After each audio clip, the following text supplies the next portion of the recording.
ደሞ እኮ አላፍረም እንደ ሰዎች ሴክሲ ሆኖ መታየት ያምረኛል። ላፕቶፔ ላይ ቦርጭ የሚያጠፋ ሶፍትዌር ጭኜ ፎቶዎችን ሸንቀጥ እያደረኩ ፌስቡክ ላይ መለጠፍ ጀመሩ።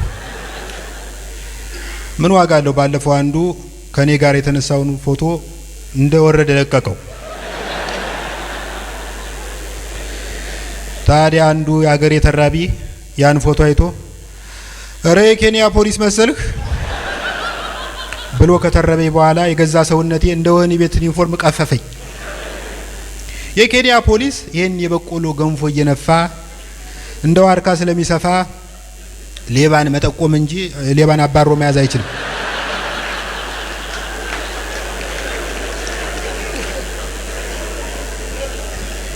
ምን ነው የማይመለከትህን የኬንያ ፖሊስ ላይ ችካልህ አለኝ አንዱ።